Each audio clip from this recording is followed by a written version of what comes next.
Hello everybody, it's Dr. Nasir Mahmood. I wrote a nice poem in Punjabi again. I hope you all like it.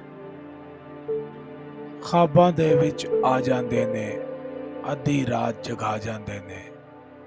ਸਾਨੂੰ ਹੋਰ ਸਤਾ ਜਾਂਦੇ ਨੇ ਮਿੱਠੀਆਂ ਮਿੱਠੀਆਂ ਬੁਲੀਆਂ ਵਾਲੇ ਹੱਸ ਕੇ ਜ਼ਹਿਰ ਪਿਆ ਜਾਂਦੇ ਨੇ ਦਿਲ ਦਾ ਦਰਦ ਵਧਾ ਜਾਂਦੇ ਨੇ ਬੂਹਾ ਸਾਡਾ ਲਾ ਜਾਂਦੇ ਨੇ ਕਾਲੀਆਂ ਕਾਲੀਆਂ ਜ਼ੁਲਫਾਂ ਵਾਲੇ ਅੱਖੀਆਂ ਨੂੰ ਮਟਕਾ ਜਾਂਦੇ ਨੇ ਸੁੱਤੇ ਪਏ ਪੁੜਕਾ ਜਾਂਦੇ ਨੇ ਮੰਜੀ ਥੱਲੇ ਢਾ ਜਾਂਦੇ ਨੇ ਮੋਟੀਆਂ ਮੋਟੀਆਂ ਅੱਖੀਆਂ ਵਾਲੇ ਅੱਖਾਂ ਵਿੱਚ ਅਥਰੂ ਪਾ ਜਾਂਦੇ ਨੇ ਖਾਬਾਂ ਦੇ ਵਿੱਚ ਆ ਜਾਂਦੇ ਨੇ ਅੱਧੀ ਰਾਤ ਜਗਾ ਜਾਂਦੇ ਨੇ ਸਾਨੂੰ ਹੋਰ ਸਤਾ ਜਾਂਦੇ ਨੇ ਮਿੱਠੀਆਂ ਮਿੱਠੀਆਂ ਬੁੱਲੀਆਂ ਵਾਲੇ ਹੱਸ ਕੇ ਜ਼ਹਿਰ ਪਿਆ ਜਾਂਦੇ ਨੇ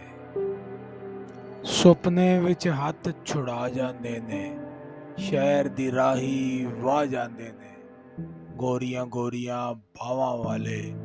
ਪਿੰਡ ਨੂੰ ਜੰਦਰਾ ਲਾ ਜਾਂਦੇ ਨੇ ਉੱਚਾ ਸਿਰ ਝੁਕਾ ਜਾਂਦੇ ਨੇ ਲਹੂ ਅੱਖੀਆਂ ਵਿੱਚ ਪਾ ਜਾਂਦੇ ਨੇ ਕੰਨ ਲੰਮੇ ਝੁਮਕੇ ਪਾਵਣ ਵਾਲੇ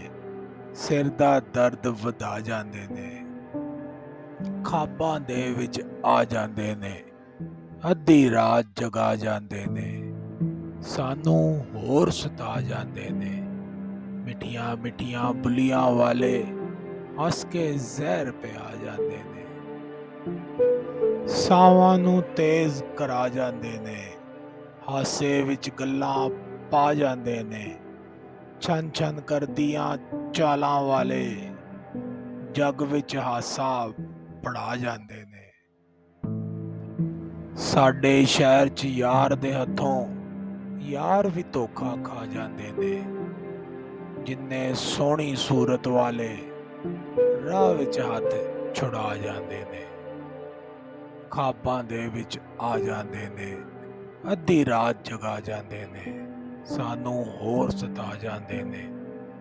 ਮਿੱਠੀਆਂ ਮਿੱਠੀਆਂ ਬੁਲੀਆਂ ਵਾਲੇ ਹੱਸ ਕੇ ਜ਼ਹਿਰ ਪਿਆ ਜਾਂਦੇ ਨੇ